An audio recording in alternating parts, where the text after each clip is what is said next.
Kong isn't just a single island. There are 236 of them. Some are uninhabited, others have little fishing communities. But one of them is a highly sophisticated city.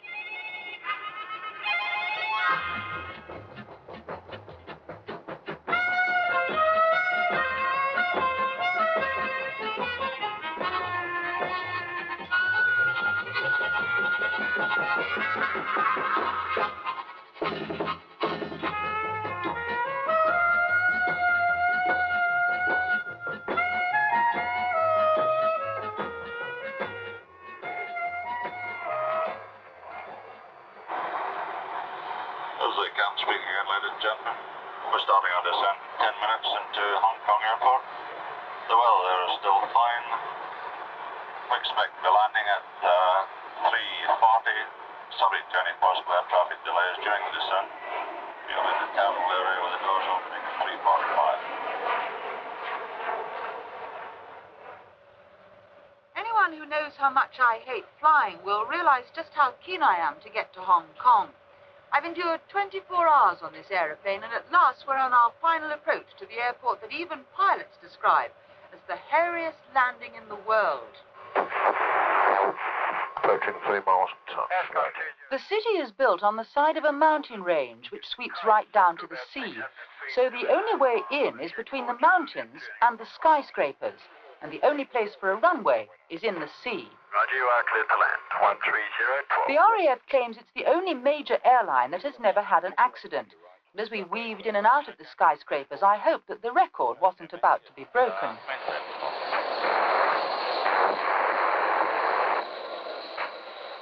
83%. 83%. Idle power. Spoilers. Selected. Selected.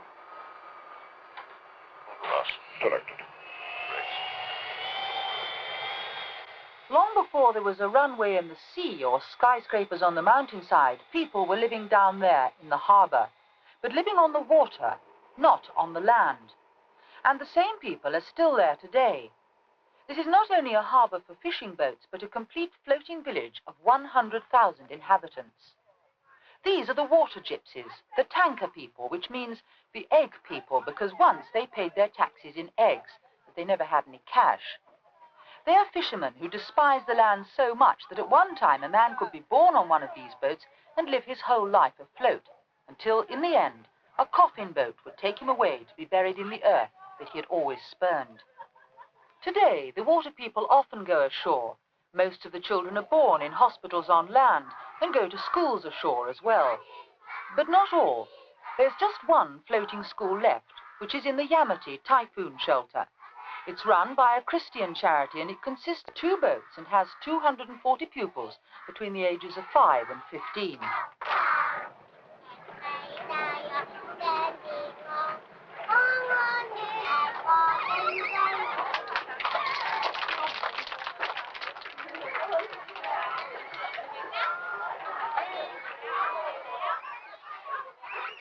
They only go to school for half a day, from 8:30 a.m. until 1 o'clock, and then at 1:30 the next shift takes over and the other half of the village goes to the afternoon school. There's no need for a crossing helper at home time, but between 1 and 1:30, when the morning shift goes home and the afternoon shift arrives, the sampan jam is terrific.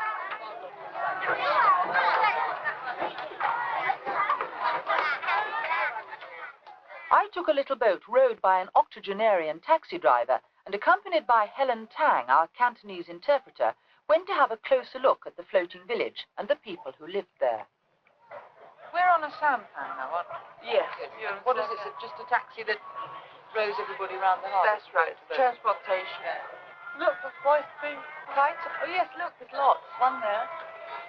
One over there. One up there. Oh. It's nice in the harbour because they've got a breeze for them. Yeah. Look, stop. Oh, yes, in the kennel. Oh, the special dog boat. Yeah. Hello.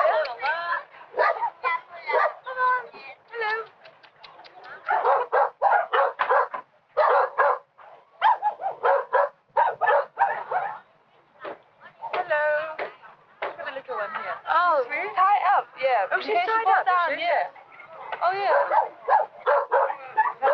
Who's this? Oh. Should we have something? Oh, yeah. 阿爸唔該你嚟啦，我要食粥啊。 I'll do it. What's he got? Spring roll. Which is the spring roll? Helen and I have one thing in common. We're always hungry. But in Hong Kong, that's no problem because hot food is available everywhere, all the time, even in the middle of the typhoon shelter. 我要豬骨粥啊。 Ken Westbury, our cameraman, called this the original Chinese takeaway. 有碗啊？啊冇啊！你揾到啊食嗰啲芝麻餅。好啦。 How much? I've got a fine. $1. 我俾人做緊窮。 Yeah, I've got a fine. 唔該你。Mary, you want to try some? Yes, please. What is it? Soup. What sort of soup? Fish soup? Rice. What are those things? Floating there? Like spring rolls. Not fish soup. Yeah? Right, lovely. Oh, what's your got? I think it's an apple thing. Ah. Wrapped up in Chinese newspaper, which I can't understand. Children appeared everywhere to have a good look at the guilo, the foreign devil who was paddling round their village. We were on our way to visit the Fungs, whom we had contacted through the headmaster at the school. They had kindly said we could take our cameras on board their boat and meet the whole family. 食咗飯啦？食飯啊？你睇，你好。好，阿爺爺咧？爺爺後邊啊。爺爺，你好。我入下嚟喎。入嚟啊，馮生你啊。擺啲頭下㗎。 Keep your head down. Yeah. Hello. Hello. Helen had told me that it was the custom to take a present for the children when visiting a Chinese family. Bought some sweets. Oh. 揸住揸住揸住。揸住啦，多謝。 For you? 多謝多謝啊！緊食飯啊嘛。食咗飯未啊？食飯啊！食咗飯啦。 How many of them are there, Helen, altogether? 幾多人啊？屋企一家。我哋9個。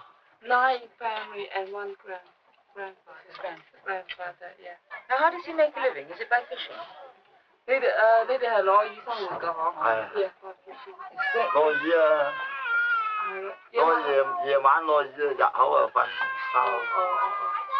What's Yeah, that? fishing and eating evening, Yeah. and then they also rest in the daytime. So they go out every night? Every night. Yes, all night. All night. Now, do the whole family have to go along as well? I suppose they do. 咁咪成家大細出動㗎啦？係啊。夜晚啊，我哋瞓啦，我呢啲啊幫手做啊。Yes, the whole family. Do any of them ever go ashore? 你哋有冇即係去岸上買下嘢啊咁樣㗎？我時有，我時冇。哦。It's only when they want to get some special things then go ashore. Otherwise, they always stay on board. So anything they want shopping, they buy from all the little boats we've That's seen right. going around flying through. That's right. And what about mother? She just stays on the boat all the time doing the cooking and looking after them? 咁啊，馮太你咧，淨係喺屋企煮飯咯喎。 Yeah. Yeah, only look after the children, do the cooking and Yeah. cleaning. What's the baby called? 嗰個細路女叫咩名？大體啊！大體。 That's a little boy or a little girl? Little girl means bring a lot of brothers. Oh, yes. Well, I think she has, isn't she? Only How old is she? 佢幾多歲啊？幾個月頭生，美國生佢攞佢啲。攞機頭落嚟。 Can I see her?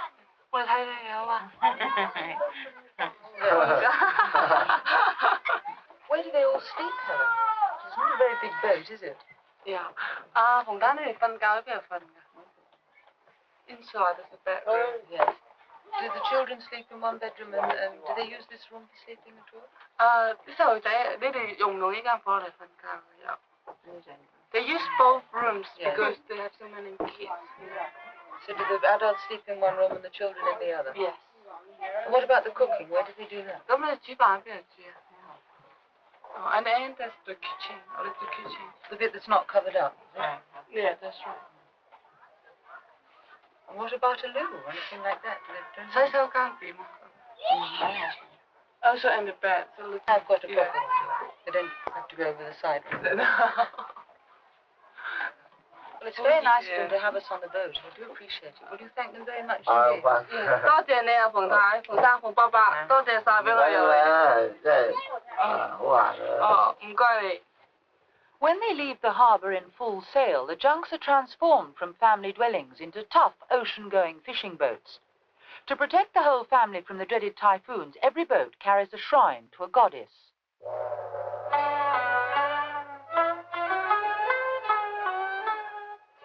Her name is Tin Hao, the goddess of all the water people.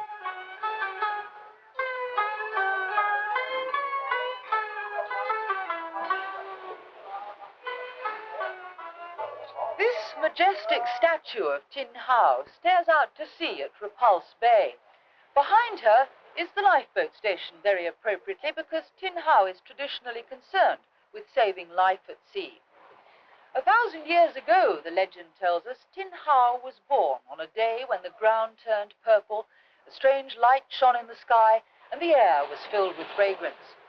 Even as a girl, Tin Hao had strange powers. She could heal the sick, and she could foretell the future. Then one day, when her father and brother were at sea, a violent storm broke out. Tin Hao saw by magic that they were in great danger.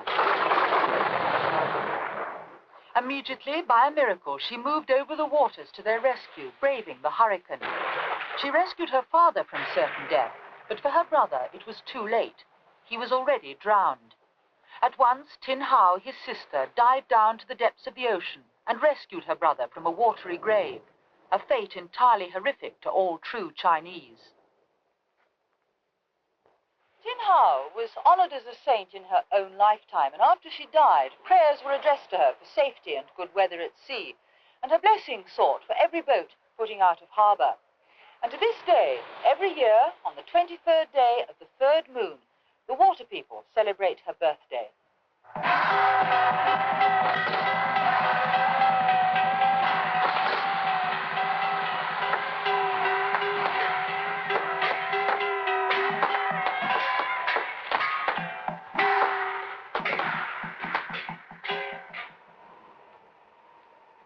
Hong Kong is a barren rock with nary a house upon it, said Lord Palmerston in 1841.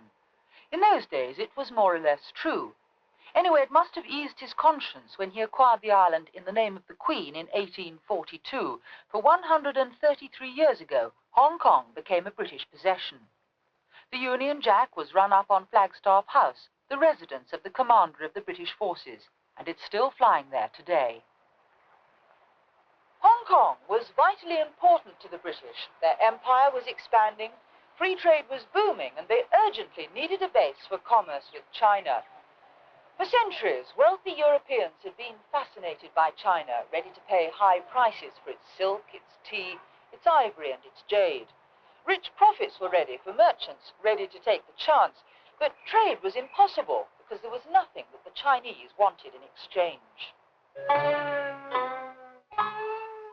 The Emperor of China, in his palace at Peking, declared blandly, "The heavenly kingdom needs nothing the red barbarians have to offer." They made a few grudging concessions. European merchants were allowed into just one Chinese city, Canton, on the mouth of the Pearl River, 76 miles from Hong Kong.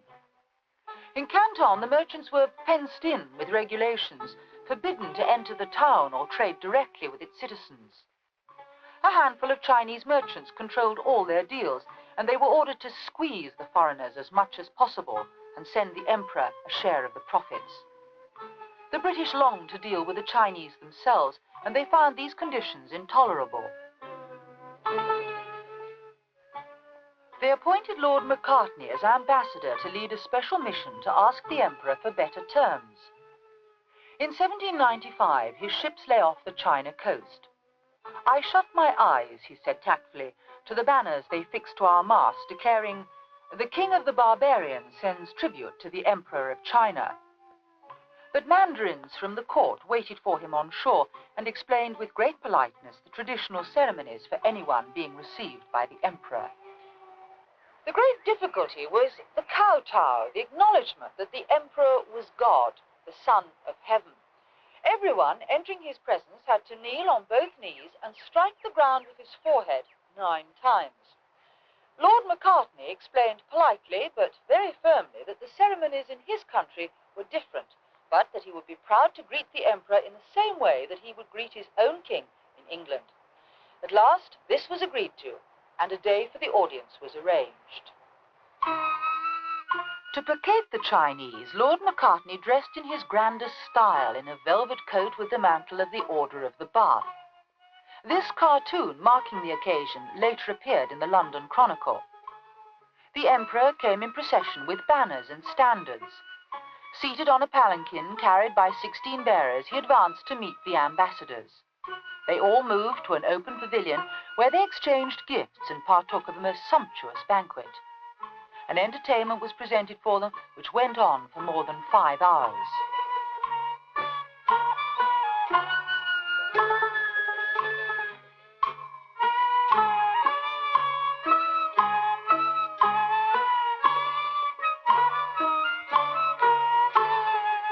Lord Macartney wrote in his diary, "Thus I have seen King Solomon in all his glory." But the outcome of the mission was disappointing. No concessions were granted, the policy of squeeze and harassment continued, and 50 years later the resentment between the Chinese and the British exploded into war. Hong Kong was taken over by the British and the military moved in. The new Crown colony prospered and trade flourished. Ships from all over the world sailed in. And Cantonese people came over the border from China to settle in this outpost of the British Empire.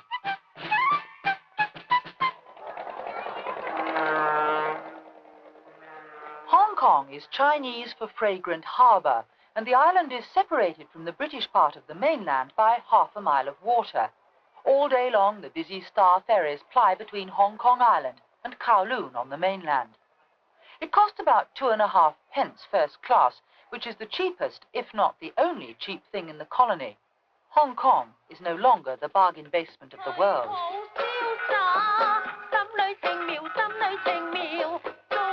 But every night, the lights of Kowloon still provide one of the great free shows of the East.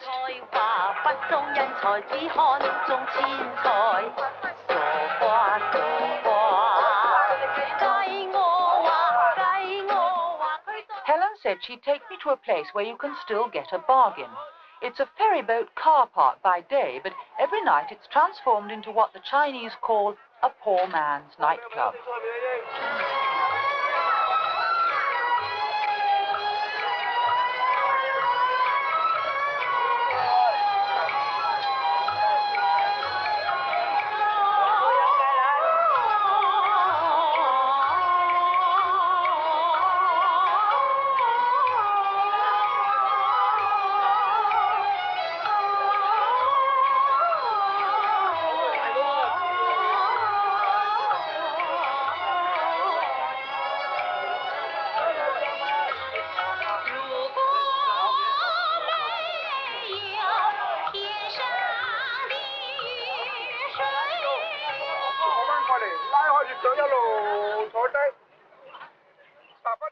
It's 7 a.m. on Sunday morning in Victoria Park, and while most of the Europeans in Hong Kong are still asleep in their apartments on Victoria Peak, the Cantonese are out practicing Tai Chi.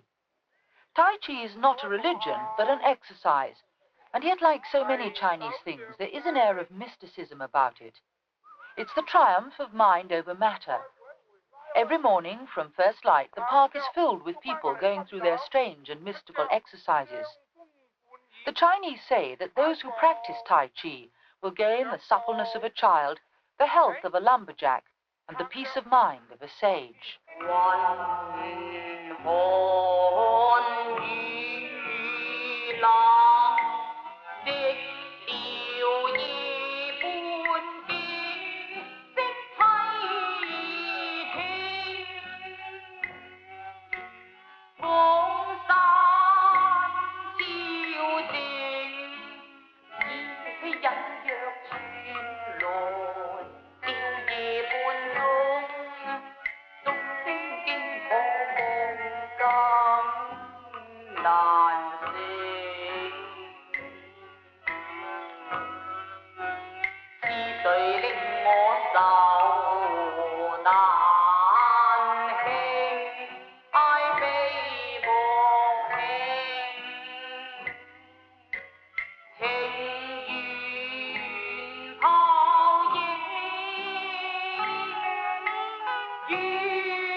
Chinese spend a lot of time and money on health, and they have more ways than one of keeping fit. This seems like an ordinary Chinese shop. The shelves and drawers lining the walls look rather like an ironmonger's, but what they contain is definitely not hardware. Snakes have been part of Oriental medicine for more than 1,000 years. If you eat the flesh of a snake mixed with that of a civet cat before the start of winter, then you will stay free of coughs and colds. This, like Tai Chi, is part science, part mysticism, and part superstition.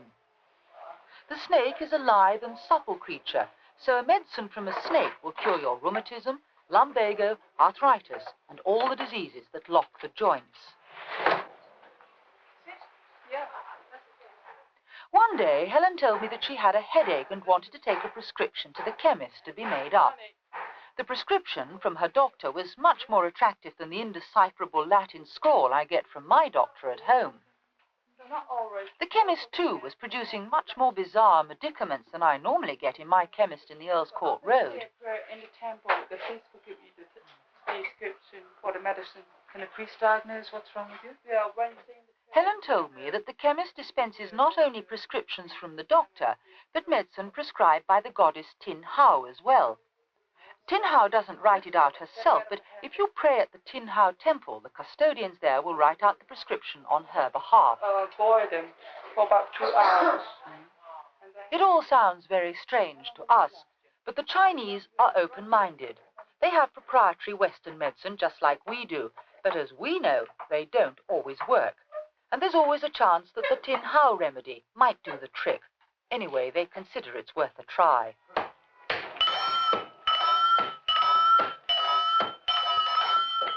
Lots of people have been cured by the ancient remedies.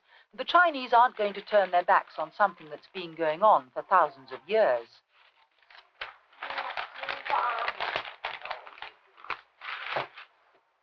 But the medicine that sold more than any other throughout the Orient is this.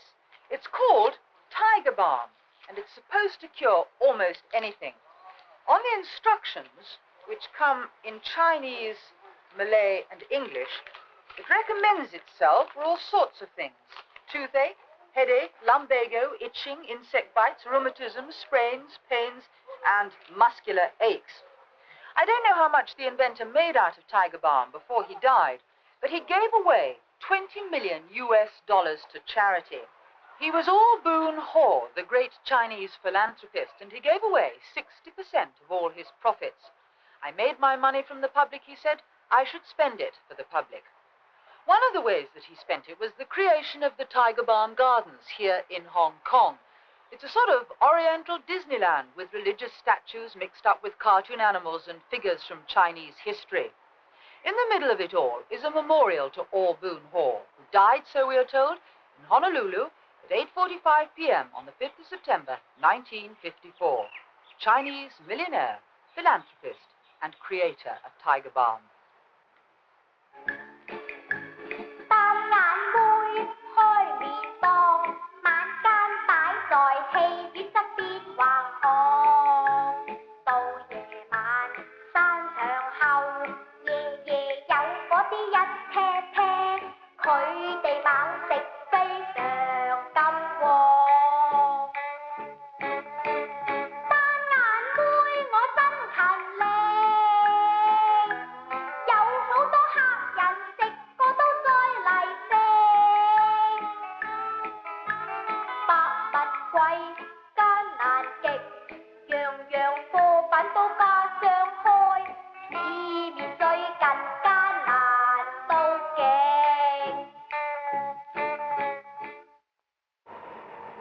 Even the greatest fan of Tiger Balm wouldn't seriously consider using it on a broken arm. And if you happen to live on one of Hong Kong's 235 other islands, and you needed skilled medical aid in a hurry, you could be in trouble. It takes hours by boat from here to get from this remote island with an injured person to a hospital in the center of Hong Kong. The answer is CASEVAC, Casualty Evacuation by Helicopter. 28th Squadron, based on RAF Kai Tak, operate a 24-hour service. They'll turn out at any time of the day or night and land on a little island like this, Yim Tin Sai, where I am now. Well, as you can see, I fortunately haven't got a broken arm. The squadron leader Puckering and his crew are going to show me just what would happen if I had.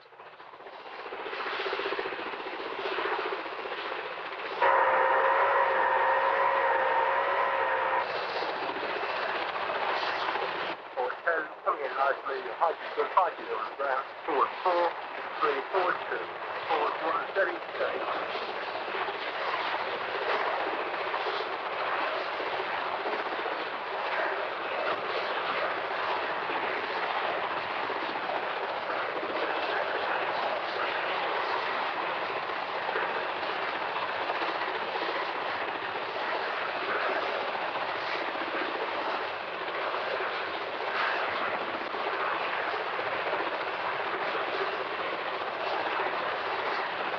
Can you hear me okay below?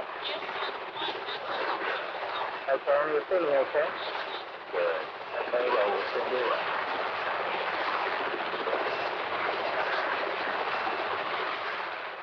Last year, 28 Squadron flew 109 missions like this. A helicopter is the only aircraft that could operate in this kind of country full of mountains and tiny islands. This British part of the mainland, which borders with communist China, is called the New Territories because it was leased from China by an agreement made in 1898, and the name New Territories has been used ever since.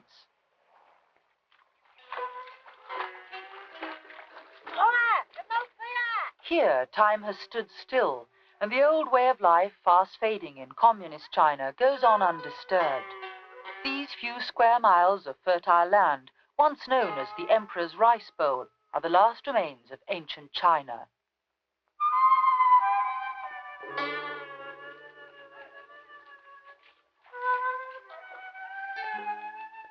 This is the land of the Hakka people, the strangers, although they've been here for more than 500 years.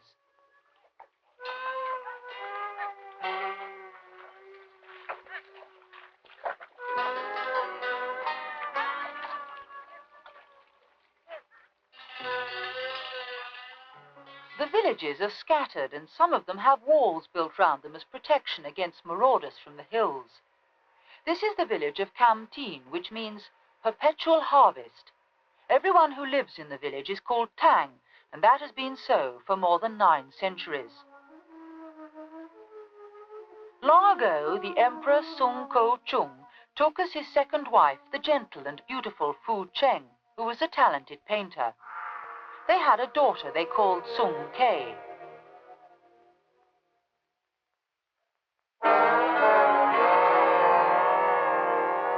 War broke into their quiet lives. Soldiers attacked the palace, and the royal family was forced to flee with the 10-year-old princess Sung Kei. In the confusion, the little girl got lost. Lonely and frightened, she looked over the countryside for help. In the distance, she saw a military camp flying the emperor's flag, so she made her way towards it. But the emperor was not there. Only his general, Tang Yuan-lu. He received Sung Kei kindly, though she did not tell him who she was. He took her back to his home at Kamteen, and there she was brought up with his family, his eldest son, Tang Si-ming, and his other children. When they grew up, Tang Si-ming and Princess Sung Kei were married. They were happy, and the marriage was blessed with 4 sons.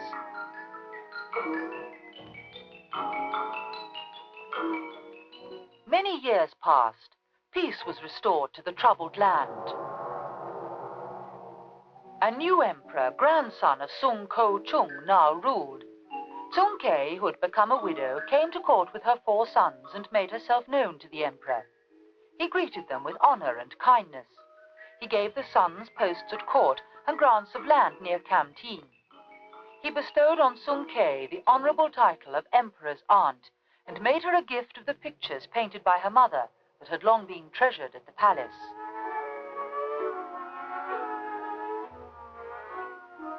At long last, Sung Kei, now 87 years old, lay at the point of death. She was told she would be ceremoniously buried in a nearby lion-shaped hill. "But tell us," she was asked, "will you be buried by the lion's head, which will mean your descendants will be great men, or by his tail, which will mean they are humble people. The princess raised herself up on her pillows. "I do not want my descendants to become great," she declared. "I was an emperor's daughter, and yet I was in danger of my life. I want my children's children to enjoy peaceful lives with enough rice and fish to eat forever. If they have that, they could be content."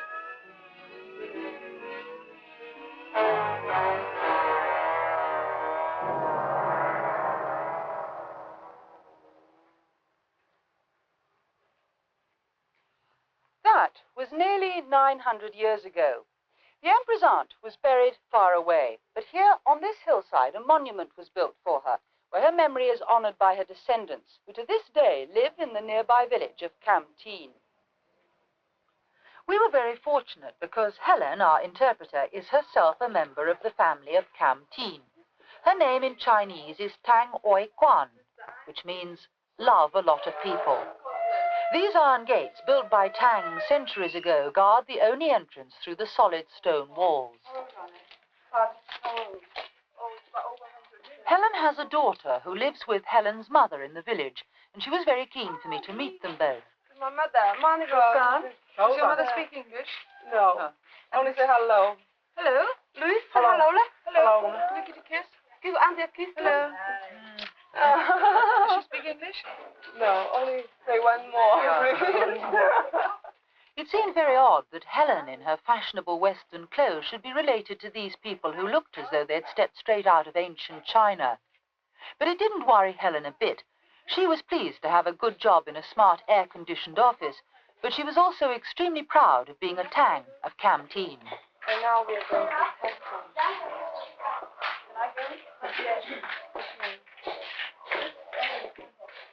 Every time she goes home, she visits the village temple, a tiny room at the end of the only street. Helen was not allowed to light the joss sticks herself because she had gone away from the village, but her mother did and left them to burn in memory of their ancestors, 900 years of Tangs, one of whom was the Princess Sung Kei.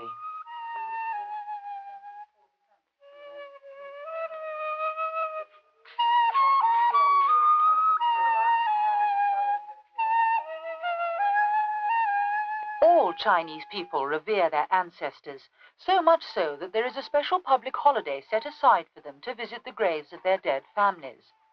It's called Qing Ming, and it's celebrated on the 5th day of the 3rd moon. Celebrated is right, because it's not at all a gloomy occasion. Helen told me that the main idea is to tidy up the graves. Inscriptions are touched up with new red paint, flowers are put in the vases, and after that food is laid out as an offering. It's the spirit of the food which is offered to the dead. The body is consumed by the living. But it's not restricted to bananas and buns. The whole thing rapidly develops into an enormous family picnic. At first, we were a little worried about taking our cameras to a graveyard because we didn't want to intrude on private grief.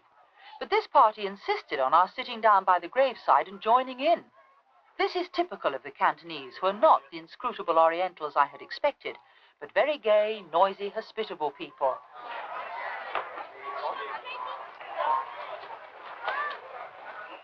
My Cantonese was still pretty basic, but my skill with chopsticks had improved enormously in the 10 days since I'd arrived. The Cantonese people living in Hong Kong came originally from mainland China. The famous border, only 25 miles from the city centre, is really just a line on the map. The people and the country are the same either side of the Yellow River.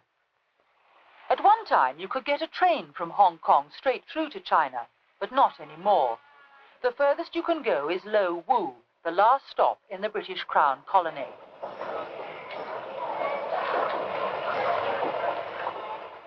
China is on the other side of that bridge.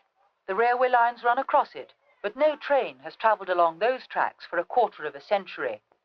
In a tropical downpour, I met Anthony Lawrence, who was the BBC's Far Eastern correspondent for 14 years, and asked him what happened to people bound for China. Well, they get off the train here, and then they go through the usual border formalities, provided they've got the re-entry permit or visa, no problem. Immigration, customs, passport, then over the bridge and onto a train the other side, which takes them to Canton. There's no train that goes right the way through? No, there isn't. There used to be ages and ages ago, but now no. You have to get off the train one side, cross the bridge, get on another. Now, who are the people going backwards and forwards? Well, there are all Hong Kong kinds. to mainland China? From Hong Kong to mainland China, there are a lot of people who go to visit their relatives. Just They can ordinary, do simple that. people. They can do that. All they want is a paper to permit them to come back into Hong Kong again afterwards. They must get that from the Hong Kong government, otherwise they might have trouble. But as long as they've got this re-entry permit, yes, they can go and visit their relatives in the provinces near to Hong Kong. And is it as easy for people in mainland China to come into Hong Kong? Not as easy, but they can do it. And in fact, there's about 100 people a day, something approaching 100 people a day, coming from China into Hong Kong and staying here, quite legally, legal immigrants. So they're allowed to leave? But nowadays they are. It could change again. Not so many years ago, it was very hard to leave. And you've got to be the right sort of person. If you're old and disabled, oh yes, they'll let you go very easily. But if you're a young, able-bodied chap whose work is needed in the countryside, they won't let you out. Those people come illegally, swim across the water, creep in at night and in the dawn. It's much more difficult for them. Are there many crossing points, or is this the only one? No, there are other places. There's a place called Mankanto on the border, and that's used for sending across a lot of livestock. There's a lot of Hong Kong's food comes from China. I think we eat about 8,000 pigs a day come from China, and they'll send those all across on the hook, and cattle as well. And then there are people living the other side who cross at Mankanto to work on this side. It's not really quite such an iron barrier as you might think. And do the people who cross every day to work have to have passes that then they show each time they come across? Oh yes, they try and keep track on it. But it isn't too hard. It's a rather reasonable live and let live situation at the present time. It wasn't always like it, but right now it's rather easy. And has the atmosphere changed here on the border points since the relations with the Western China have become much better? Oh, very much so. 6 or 7 years ago, it's really very terrible here. Television team couldn't come as near as this to the border because the people the other side would start objecting. And you would hear loud martial music coming from the other side, and there'd be great red banners up and great red slogans. And there was a very tense atmosphere altogether. At Mankanto, there was even shooting across the border. I notice a lot of people going both ways, carrying a lot of utensils and pots and pans. Why do they do that if they're only going to visit their families? Oh, well, if you visit your families in Guangdong province, they expect you to bring something from good old capitalist Hong Kong. There's lots of things in short supply in the mainland. Life is very simple, and they're very glad to have a galvanized bucket or some clothing. Sometimes the customs people on the communist side are rather sharp about this, and you have to leave it with them. They won't let you take it any further. The regulations tend to change from time to time. But by and large, you go and visit your family in some village in Guangdong province, and you bring them something, and then they're very happy to see you, and they're very happy to put you up. Now, what happens to the 100 legal immigrants a day who arrive on this side? Do they have a home to go to? Well, lots of them have relatives, and they know where the relatives live, and so they make for that address. Or they have some arrangement. But there's a lot we don't know. They merge with the landscape. You will see people arrive at the railway terminus, hanging around for hours, rather surprised that nobody comes to meet them. But by the end of the day, they've all gone away. Over there, in Red China, there are 800 million people. There are 4 million in Hong Kong. 98% of those are Chinese, and over half of them are under 25. Hong Kong may be the last foothold of the British Empire east of Suez, but the impression you get is not one of decay, but of youth and vitality. And above all, the belief the Chinese have that work is sacred, and toil the gateway to joy. Hãy subscribe cho kênh Ghiền Mì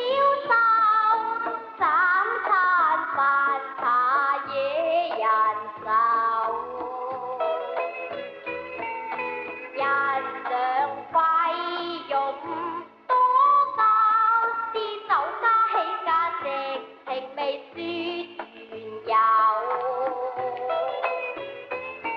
để không bỏ lỡ